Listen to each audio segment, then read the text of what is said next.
being willing to fail, being willing to lose will create such a competitive advantage for you because most people can't do it. Most people can't be seen falling on their face. Most people are unwilling to try new things because they overanalyze and they think, well, what if I do this and this happens? Well, my counter to that would be, well, what if you don't do it? You're going to stay the fucking same. So our options are to stay the same or to actually be willing to fail.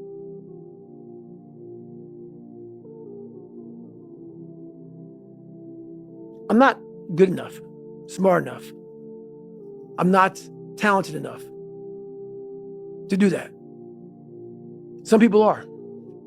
Some people can start at 1. Some people don't have to start at all. If you lack talent, you can't sit back and say, I'll start in half an hour. I can't do that. I got to start now. And after I get back from starting, I got to start again.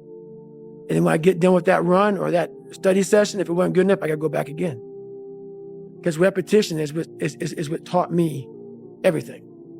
So you can honestly outwork anything. Do you ever wake up and you say, I don't want to do it today? I fight against my mind. Yes, sometimes it's happened. We are all human beings. We are not happy every day. We are, not in a good mood every day. It's normal. It's part of us. It's the big challenge. It's when you're not willing to do something, but you have to do it. This is the main point. This is why I say you have to challenge yourself to be consistent. You like to go to the gym every day? Of course not. It's not true. Nobody likes to go to the gym every day, but you have to do it.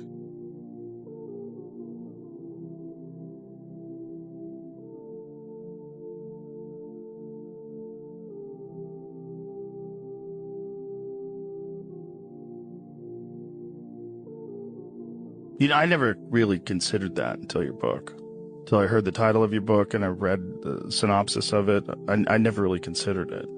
I never considered that thinking about your problems all the time and talking about your problems all the time literally make the problems grow. That's right. I mean, it's the number one symptom of depression is what they call rumination, this pathological obsessing over your pain. Yeah. That's why stuff like exercise, that's one of the reasons, aside from chemical reasons, one of the reasons that doing anything, that running errands is good for your mental health, getting out of your house and accomplishing anything is good for you. But sitting around talking and thinking about your problems, that's a bad habit. And the best cognitive behavioral therapists and others, the dialectical behavioral therapists, the ones who do really well with depression, the first thing they do is try to break that bad pattern. But a lot of therapists just indulge it. What would you do if you weren't afraid?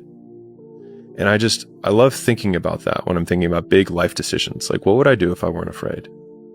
And it's usually like the big one, the bigger thing that I really want to do, but I'm afraid to do it. It's like, that's what I should do.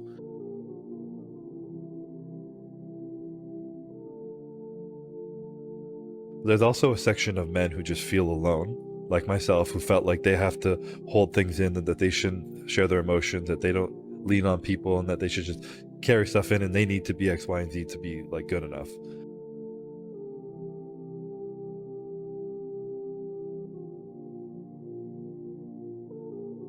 Discipline your thoughts. Nothing is easy. Stop thinking too much. Don't go into the past. Don't go into the future. Be in the present. You have a choice to make. Do you want to sit down and go back to that guy you once were? No. So this is what it takes. Because only then it's possible that the mind completely immerses into whatever you are doing. The problem is you, and you don't want to fix it.